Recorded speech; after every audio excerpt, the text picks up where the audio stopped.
Get ready for a quick quest guide for the Desert Treasure 1 quest, in which the main rewards for completing are access to the Ancient Spellbook and the ability to use ancient magic spells, as well as the ability to wield an ancient staff. You'll also be awarded 20,000 magic experience and 3 quest points. In terms of quest requirements, you'll need to have completed the dig site, Temple of Ikov, the Tourist Trap, Troll Stronghold, Priest in Peril, and the Waterfall Quest. You'll also need to have started the Nature Spirit quest for access to the Mort'ton Swamp. Additionally, some quests can be helpful. This includes Eadgar's Ruse for access to Trollheim teleports and Shades of Mort'ton for access to the Shades of Mort'ton minigame teleport. When it comes to skill requirements, you'll need to have level 53 Thieving, level 50 Magic, level 50 Firemaking, and level 10 Slayer. Now, while technically not required, I would very highly recommend having 43 Prayer for access to protection prayers, which will help immensely during this quest. There are parts of this quest that are incredibly difficult to complete without Protect from melee, and without 43 Prayer, you'll likely need a friend or two in some sections to help take the aggression of monsters in multi-combat areas away from you. 70 Combat is also recommended, and you'll need to defeat multiple high-level enemies during this quest between level 100 and 200, most of which use multiple combat styles, and additionally you'll need to run or forcibly walk past many high-level enemies in multi-combat areas too. Also know that whenever you're carrying one of the 4 diamonds in the quest, there's a chance that you'll get jumped by a level 95 stranger wielding a poisoned dragon dagger, though you can just teleport away if this happens. Side note that Ultimate Iron Men can pop their diamonds straight into the pyramid after obtaining them if they want to lower the chance of running into this stranger. Now let's talk items, and there's a lot that you'll need. This includes around 5 to 10k coins, 5 Shantae passes, 12 magic logs, 6 molten glass, 6 steel bars, 1 ashes, 1 regular bones, 1 charcoal, 1 blood rune, a tinderbox, a face mask, Slayer helm, or the gas mask from the Plague City quest, 1 cake or chocolate cake, a pair of spiked boots which can be bought on the GE or made by giving Dunstan in Birthrope a pair of climbing boots and an iron bar, another pair of climbing boots, around 120 lockpicks, 1 silver bar, 1 garlic powder that can be made by using garlic on a pestle and mortar, and 1 regular spice. Yes, there's a lot, and on top of these needed items, there's also a lot more that I would recommend. This includes weight reducing clothing, mage armor, and a mage weapon. You don't need anything too fancy. I personally just went with mystic robes and a mystic air staff here. You'll also want runes for around 400 casts of the highest tier of standard spell you have, as well as for around 200 casts of the highest tier of water magic spell, and around 250 casts of the highest tier of fire magic spell. You'll also want runes for around 30 casts of snare or entangle. However, this is less important if you have both ice gloves and 43 prayer. Then, as I kind of teased, ice gloves will come in handy and make the boss fight against Fareed a lot easier. Then having 10 or so mind runes for strike spells can be helpful as well. In addition, having 2 filled water skins will help with the desert heat, and having a druid pouch with 5 to 10 charges will protect your food while traveling through the Mort'ton Swamp.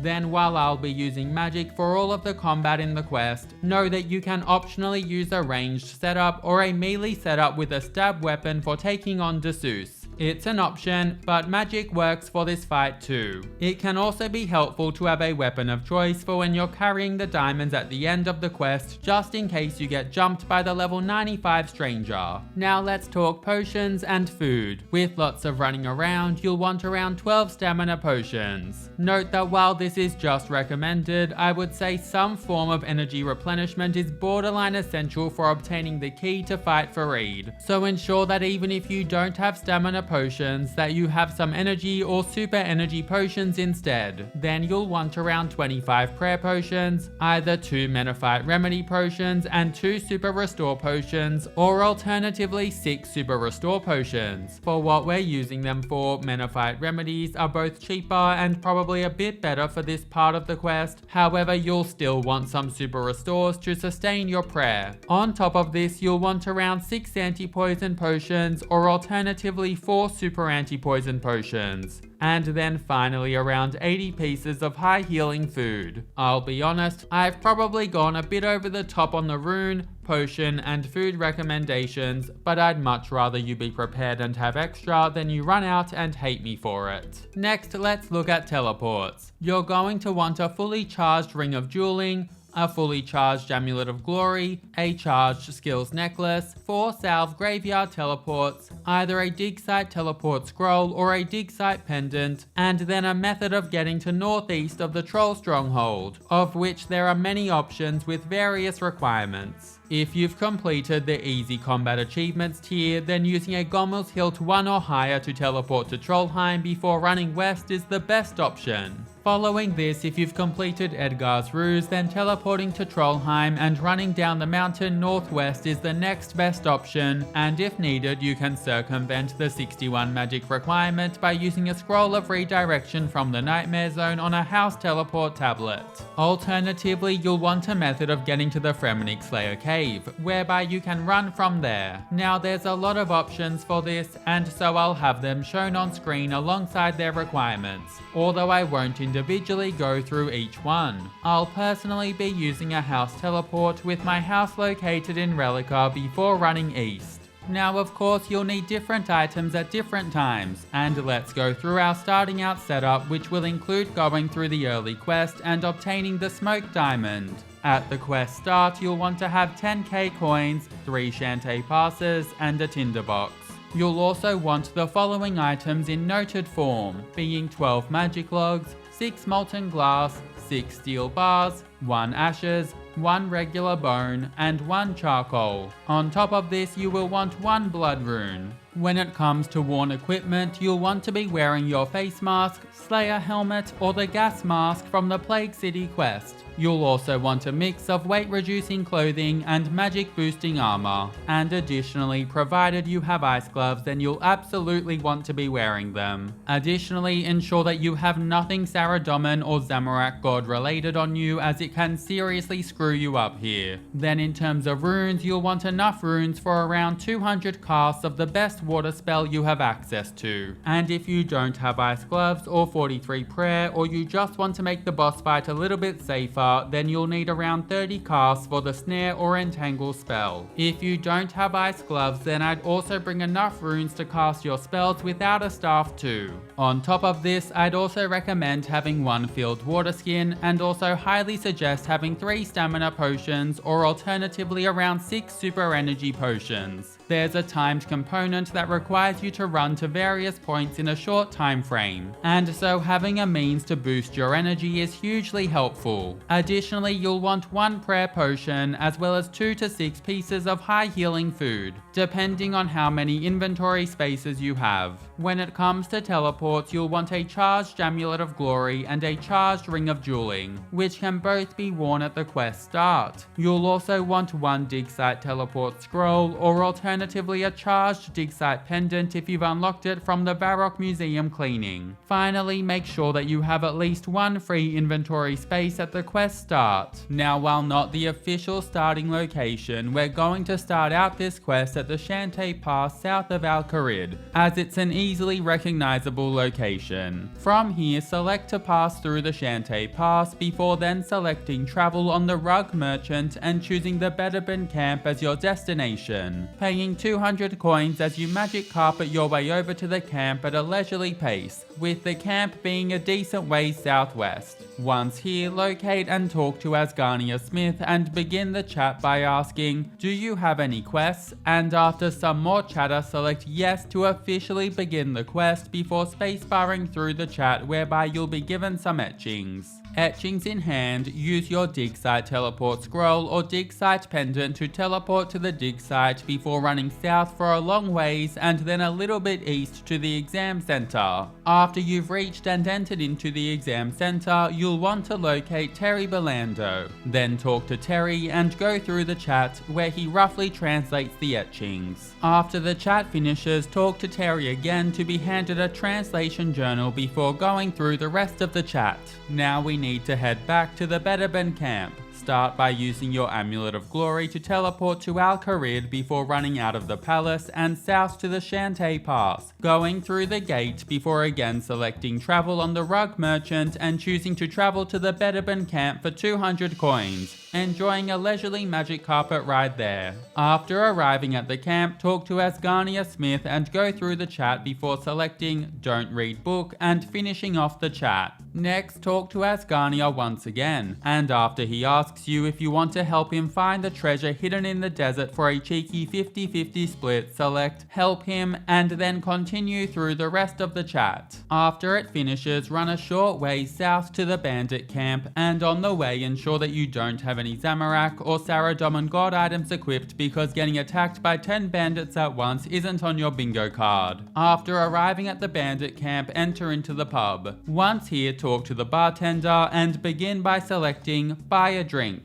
before then selecting Buy a Beer to purchase a bandit's brew for 650 coins. Following this, talk to the bartender again, and when chat options appear, select I heard about 4 diamonds and continue through the chat where he name drops Azanandra. After it finishes, exit out of the bar and go a little east. And roaming around outside of the eastern rectangular building in the camp will be a man named Elbus. Talk to Elbus and after some initial chatter say, tell me of the 4 diamonds of Azanandra, and continue the chat, where Elbus says they were stolen by 4 Zamorakian warriors generations ago. After more chatter, select yes and then follow this up with, yes, I will go get those for you, to agree to gather the ingredients needed to locate the diamonds. Once the chat ends, one at a time, use each of the required items on Elbus to hand them over to him, including your noted magic logs, molten glass, your steel bars, charcoal,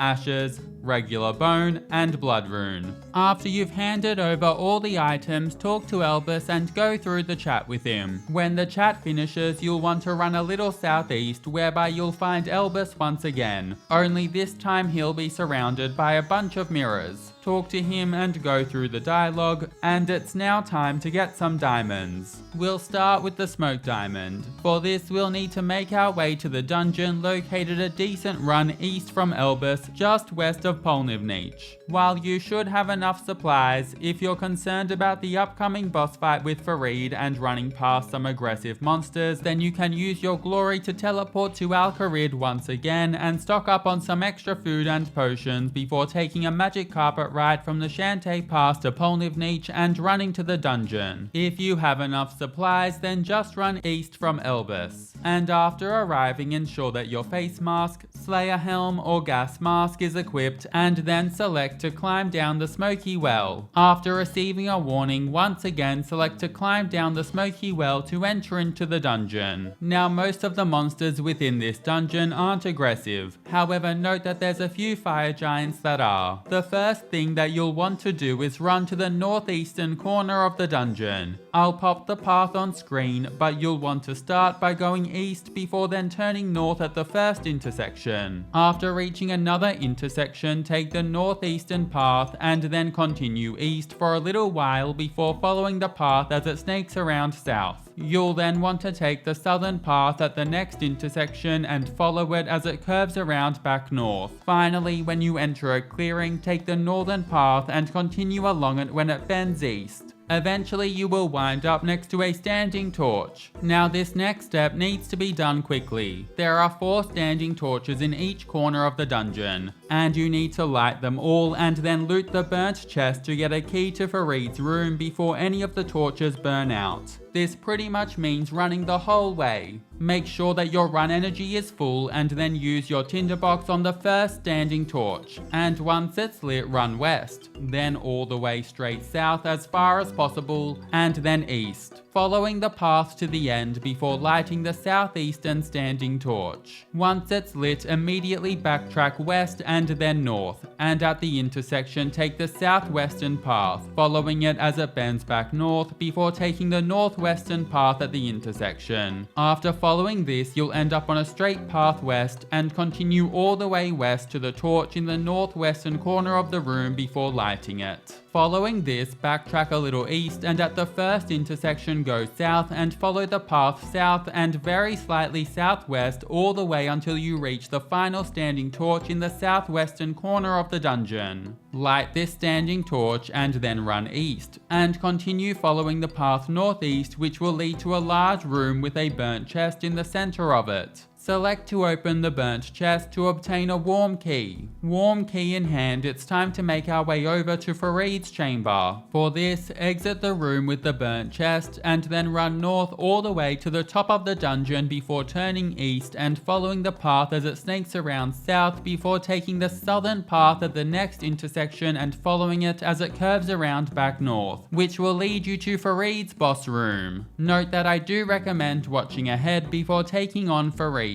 If you have 43 prayer and you're wearing ice gloves, then you can simply pray protect from melee, enter Farid's chamber, and then use water spells to defeat him. And note that only water spells will work on him. Note that when in melee distance, he can occasionally use a magic spell that can hit up to 20. However, it's not very accurate. His melee hits, which can hit up to 40 damage, are much more of a threat. Now if you're not wearing ice gloves, then when Farid hits you with melee, he'll unequip your weapon. Because of this and his high melee hits, should you not have ice gloves or 43 prayer, or should you be worried about his occasional magic attacks, then you'll want to use snares. For this, simply cast Snare on Farid and then run the maximum distance away while continuing to cast water spells on him. As soon as he starts walking towards you, cast another snare on him, and then again run as far away as possible while still casting water spells to reduce his hit points. While Snare is quite accurate, be ready to quickly run and put some more space between you and Farid should you splash. Using this method, you'll be able to defeat Farid without him ever landing a hit on you.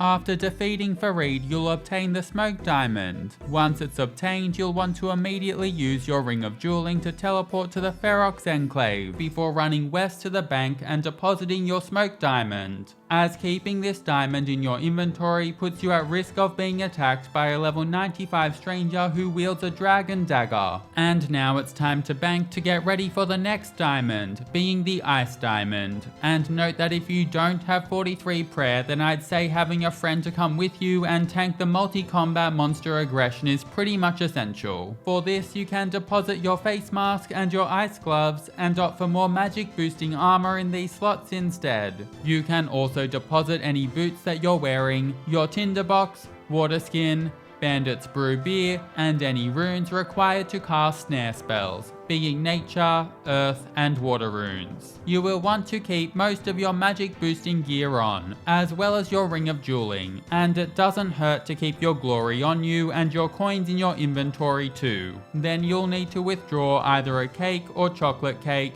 your climbing boots if you don't have access to either a Gommel's Hilt or a Trollheim teleport, as well as your spiked boots. If you don't have spiked boots, then you can obtain them on the GE or by giving Dunstan in Birthrope some climbing boots and an iron bar. Again, keep in mind that unless you're using a Gommel's Hilt or a Trollheim teleport, then you'll need both climbing boots and spiked boots. When it comes to your combat setup, you'll absolutely need runes and armor for around 250 of your best fire spell casts, and so for me that was death and fire runes, with my staff covering the air runes. Note that during this part of the quest your stats will be drained a bit, so I'd suggest choosing a fire magic spell that you're at least 3 to 5 levels above the magic level required to use it, so that even when your magic level is drained a bit, you can continue casting. You will then want to have 1 stamina potion, either 5 super restore potions, or alternatively 2 mana fight remedy potions and 2 super restore potions, as well as 12 to 15 pieces of high healing food. Finally, when it comes to teleports, it's good to keep your charged glory and Ring of Dueling on you, as well as your method of choice for getting to northeast of the Troll Stronghold. The best options here are a Gommel's Hilt teleport if you've completed the Easy Combat Achievement Diaries, or using a Trollheim teleport if you've completed Eadgar's Ruse. Without either of these, you'll want to make your way to the Firemaking Slayer Cave, of which there are many options with various requirements that I'll pop up on screen. Personally, I'll be using a house teleport with my house located in Relicar before running east.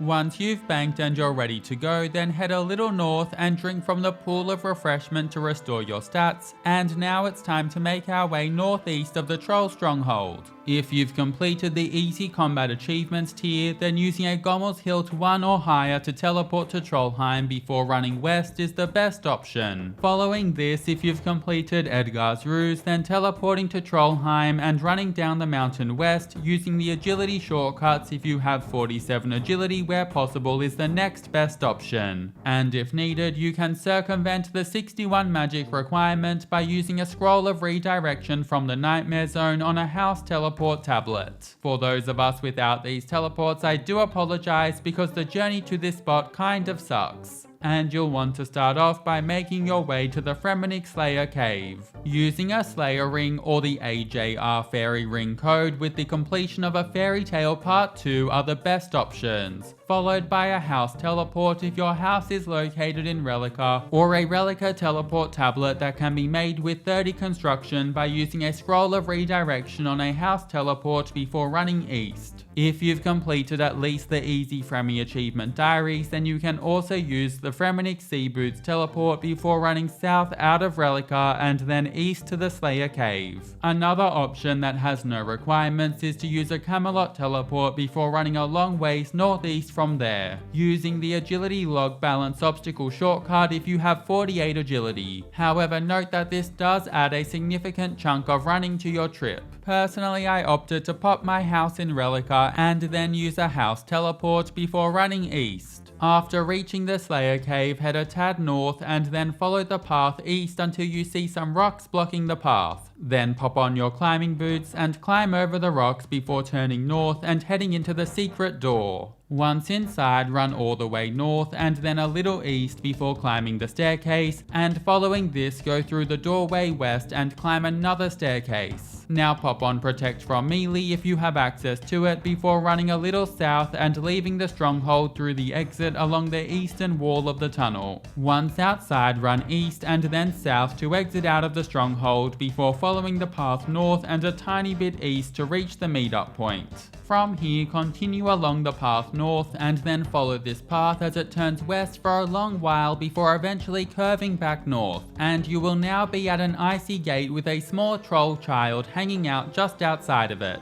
Right click and select to use your cake or chocolate cake on the troll child to give it to them, and following this talk to the troll child whereby he says that if you help his parents then you can have the ice diamond. Select yes to help the troll child, and after the chat finishes, get ready to defeat 5 high-level trolls in a multi-combat area. Then select to go through the gate and go through the chat with the troll child, before then clicking to go through the gate once again. You will want to keep Protect from Melee on and then defeat 5 trolls within the area, and ideally you want to aim to kill the level 123 or the level 124 ice trolls if at all possible, which have lower hit points and defense. These ice trolls also have a 100% weakness to fire spells, meaning you'll hit twice as hard as usual with these spells. Now in this area, all of your stats as well as your run energy will slowly be drained. As your stats are drained, you'll want to drink a dose of your Menophyte Remedy potion, which will automatically top off all of your drained stats every 15 seconds for a few minutes. Alternatively, you can drink a dose of your Super Restore potion periodically to recover any lost stats. Note that Menophyte Remedy potions won't recover prayer points, so if you're using them, then you'll still want to drink a Restore potion dose here and there to sustain your prayer. On top of this, eat food as needed to recover any hit points chip damage. You'll need to continue on killing ice trolls until you've killed 5 in total. Note that if you're concerned about supplies, then you can leave and come back without losing progress. After you've defeated 5 ice trolls, you'll unlock the cave located in the southeastern corner of this area, and you'll now want to head to this cave and choose to enter it to go through it. Once you're through, you want to continue following the icy path as it bends and curves around, keeping your Protect from Melee prayer active as you'll have to walk past a huge pack of high-level wolves in multi-combat, and you can't sprint past them because your run energy will be drained. Eventually you'll come to a clearing, from, and rather than heading into it, just stand east of the rock nearby where you entered.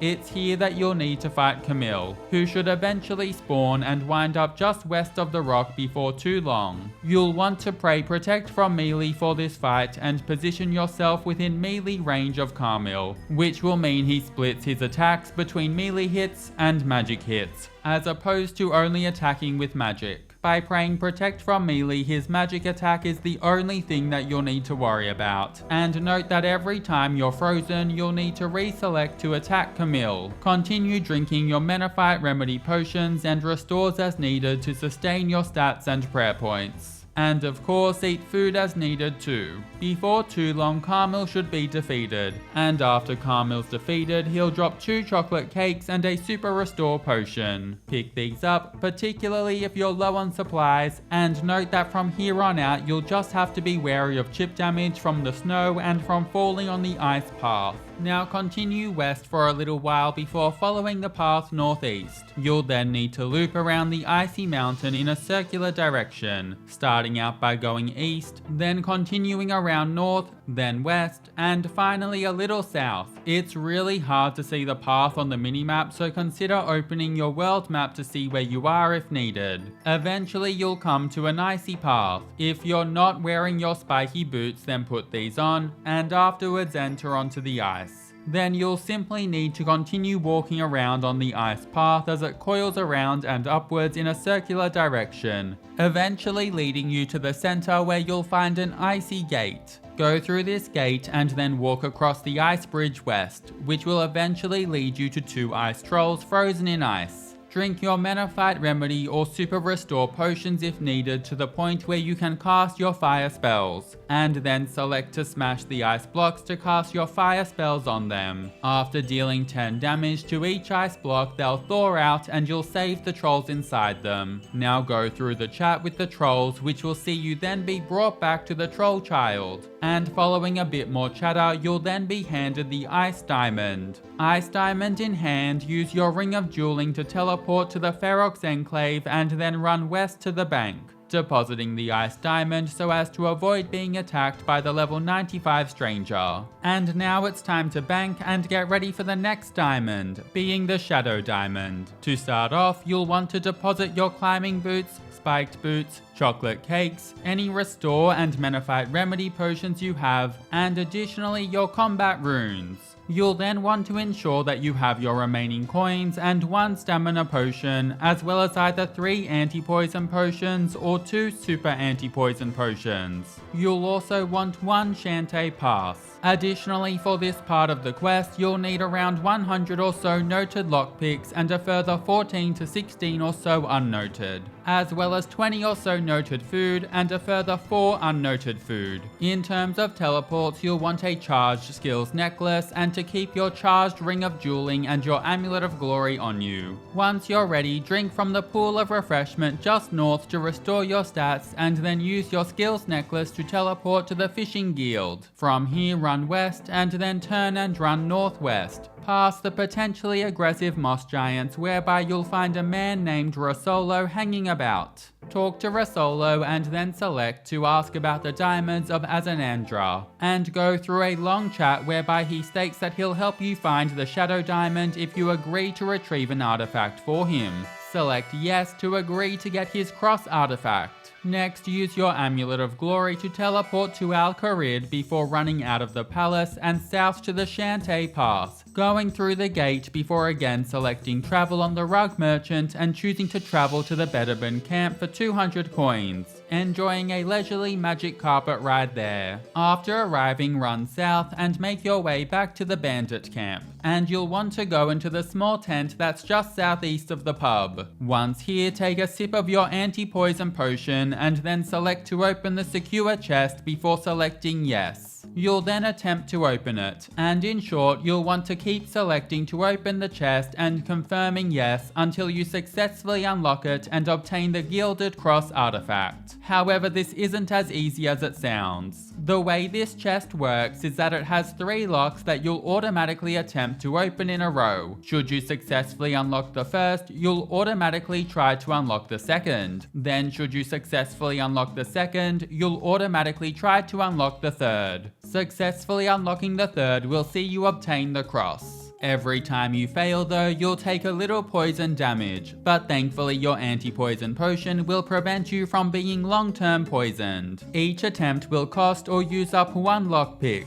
and you'll want to keep attempting to open this chest until you're eventually successful. Should you run out of lockpicks or food, then you can head northeast into the general store before using your noted lockpicks or food on tiles and then exchanging them from noted to unnoted items at the cost of 5 coins each. By doing this, you can essentially set up a loop where you attempt to open the chest, and if by the time you're out of lockpicks you're unsuccessful, then you can go to tiles to unnote your supplies before continuing with the attempts. As you can see, it took me quite a while to eventually be successful in unlocking the chest, but in good news I was right on 53 thieving here, so you'll likely have a bit of an easier time. Once you've obtained the Gilded Cross, you'll then want to use your Ring of Dueling to teleport back to the Ferox Enclave. Firstly, run west and drink from the pool of refreshment to restore your stats, and afterwards it's time to bank to prepare for the next boss fight against Damis, who is weak to magic and whose second form can drain your prayer points incredibly quickly. Here you can deposit your lockpicks, noted food, and anti-poison potions. Then ensure that you keep your Ring of Dueling, Skills Necklace, and Gilded Cross artifact on you, and it's a good idea to just keep your glory with you as well. You'll also want to have 1 stamina potion, 12 prayer potions, 8 pieces of high healing food, and runes for around 200 casts of your best offensive magic spell. In addition, there's a method for safe spotting Damis that requires aggroing some weaker monsters, and if you plan to utilize this, then also bring along 10 mind runes for some weaker strike spells. Of course, you'll also want to keep all of your magic armor and staff equipped too. Side note, if you're below 43 prayer, then bring less prayer potions and more food. And you may also want a friend to help take away monster aggression in the multi-combat zones. Once you're geared up and ready, use your skills necklace to teleport back to the fishing guild before running west and then a little northwest past the moss giants and back to Rasolo. Talk to Rasolo, and after a short chat, you'll trade your cross artifact for the Ring of Visibility. After obtaining this ring, head into the middle of the park just east of Rasolo and then pop on your Ring of Visibility,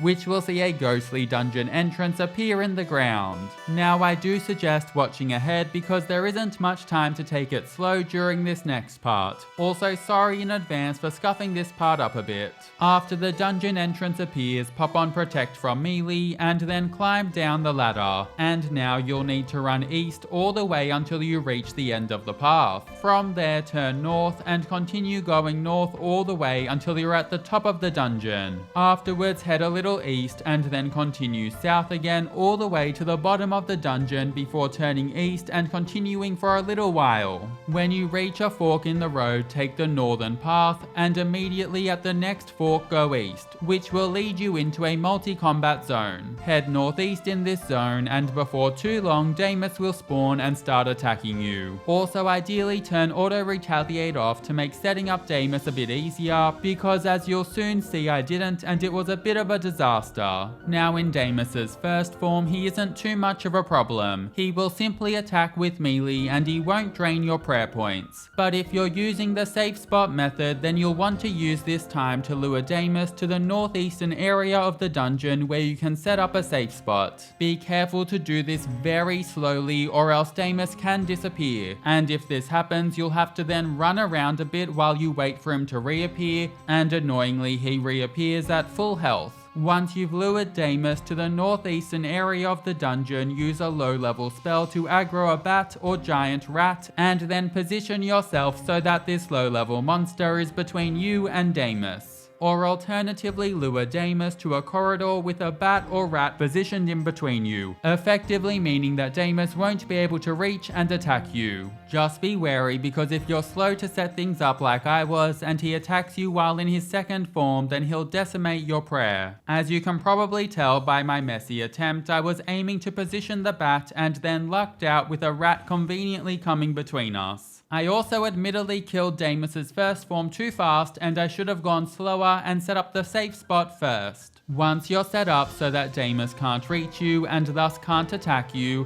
which ideally will happen during his first form, then you'll simply want to defeat Damis's first form with magic, and afterwards you'll want to kill his second form with magic as well. If needed, remember to drink a prayer potion here and there to sustain protect from melee, and before long you'll have pretty easily defeated Damis. Alternatively, if you don't want to set up the safe spot, then you can face Damis head on. But just know that because his second form drains your prayer incredibly fast, you'll need to drink a lot of prayer potions to keep your protect from melee prayer active. Once Damis is defeated, pick up the shadow diamond that he drops, and optionally you can stick around to kill one of the shadow hounds in the area. And this is because defeating a shadow hound will complete a hard Kandaren achievement diary task. Following this, use your ring of dueling to teleport to the Ferox Enclave before banking to deposit your shadow diamond before you get jumped by the level 95 stranger. And it's now time for the final diamond, being the blood diamond. For the first part of this, we'll need to go to Entrana, which means that you'll want to deposit all of your armor and weapons. However, keep your ring of dueling and your amulet of glory on you. You'll also want to deposit everything else in your inventory besides your coins and your stamina potion. Then withdraw 1 silver bar, 1 regular spice, and 1 garlic powder that can be made by using garlic on a pestle and mortar. Finally, pick up 4 salve graveyard teleports. Once you're finished banking, drink from the pool of refreshment just north to restore your stats. And afterwards use a salve graveyard teleport before running a little ways east into Canifus before heading on into the Canifus pub. Reaching the pub will spark a cutscene whereby a vampire called Malak is throwing a tantrum. After a bunch of fussing about, Malak will notice you and seem quite curious about what you're doing. When the cutscene ends, talk to Malak and start by saying, "I am looking for a special diamond." And after some more chatter, select yes to an agreement whereby Malak will give you information to defeat the current diamond owner Dessous. Then ask, "How can I kill Dessous?" before going through the chat. And once more dialogue options appear, you can simply click away and then use your amulet of glory to teleport to Draenor village. Once here, head west and then north to reach the dungeon sign on the minimap,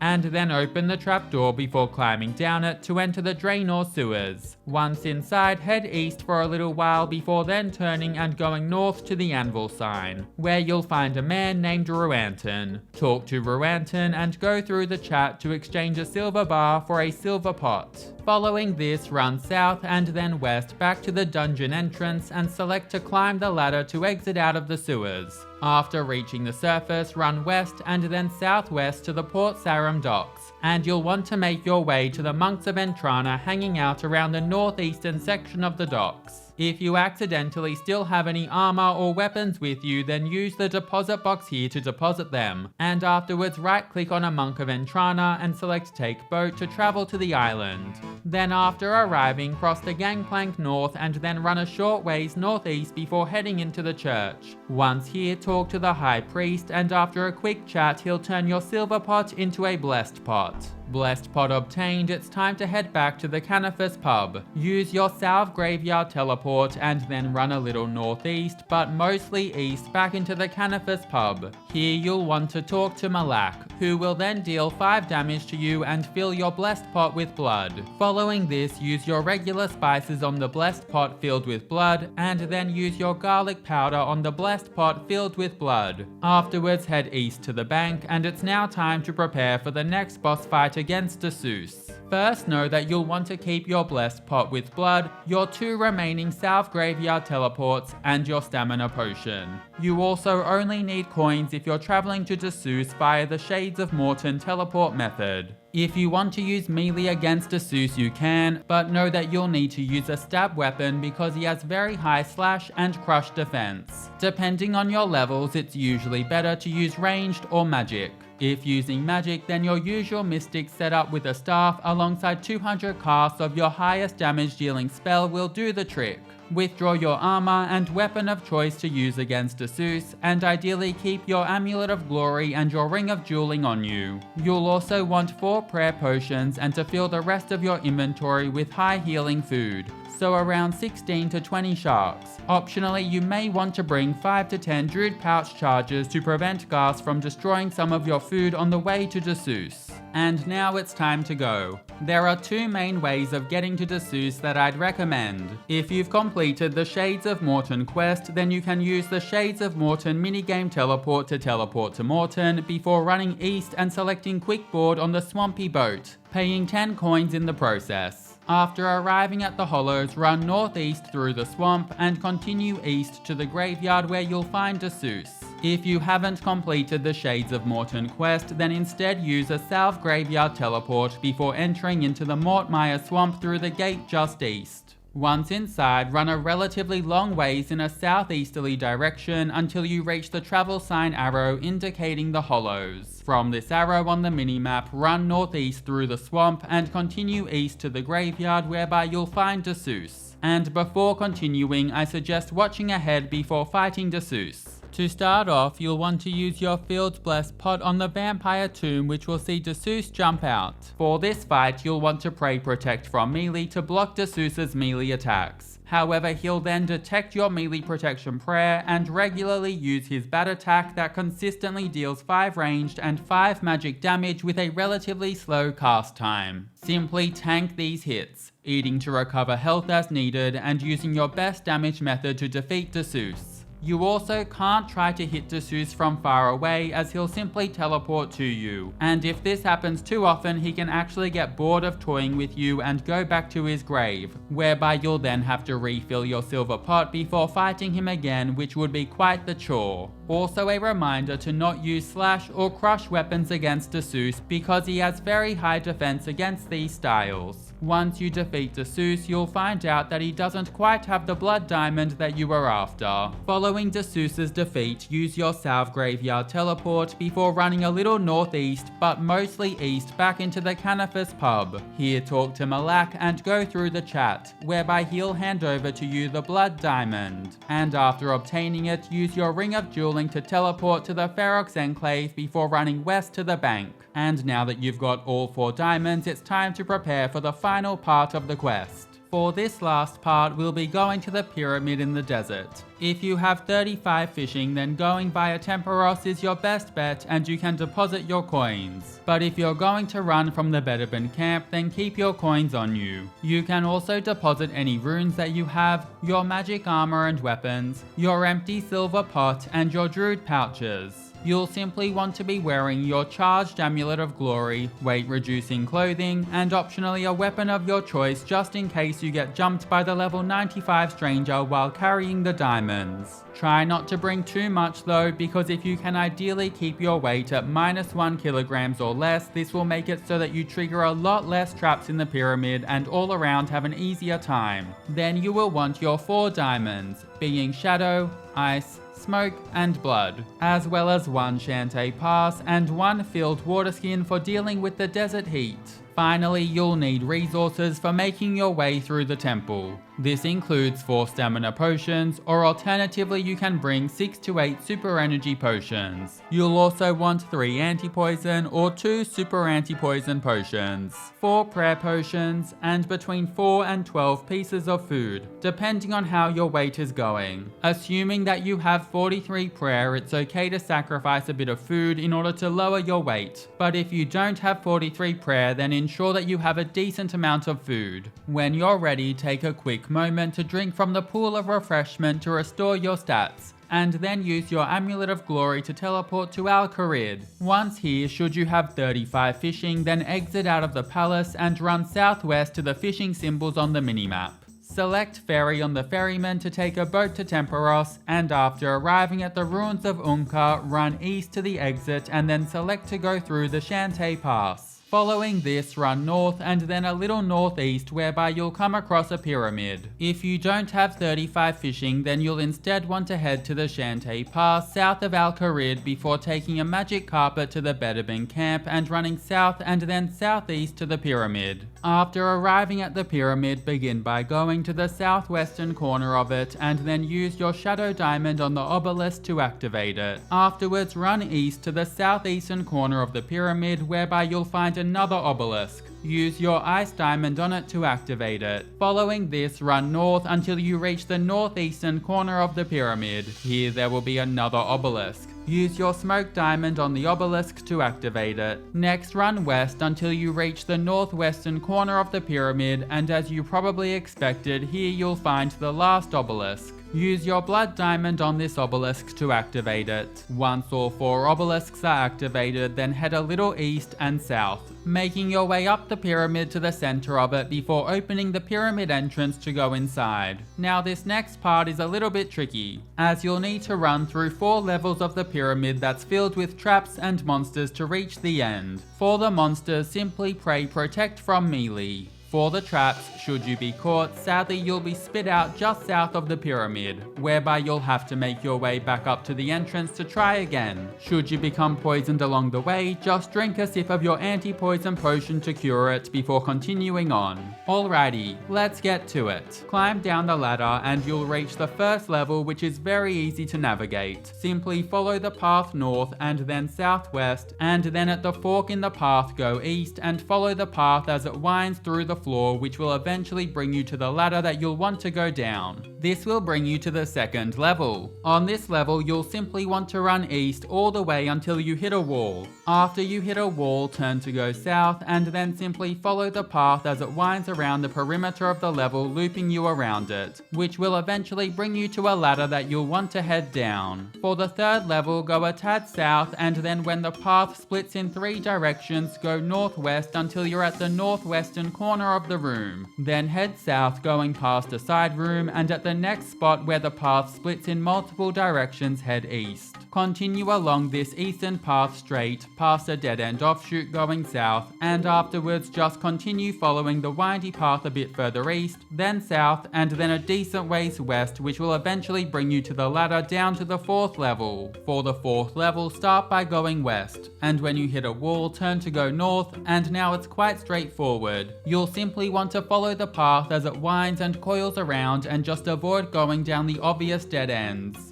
It'll wind north, then take you a decent ways east before then turning back west and bringing you to the central treasure room. Once you reach the end, select to open the doorway, which will lead you to a room with Azanandra the Mahajarat in the middle of it. All you need to do now is talk to Azanandra, whereby the Mahajarat will thank you for freeing him from the prison. And once it's done, bam! Quest complete. You'll be awarded access to the Ancient Spellbook and the ability to use ancient magic spells, as well as the ability to wield an ancient staff. You'll also be awarded 20,000 magic experience and 3 quest points. Before leaving, I'd suggest praying at the altar within the room twice in a row. This will drain your prayer points to 0, but also complete a hard desert achievement diary task. Praying at this altar is how you can swap between the standard and ancient spellbook, and it's a good idea to double check that you're on the spellbook you want to be on before you leave. Also note that from now on you can use the portal to leave the room and enter into this room through the pyramid's back tunnel entrance. Congrats on completing Desert Treasure 1 and thank you so much for watching. Catch you in the next quest!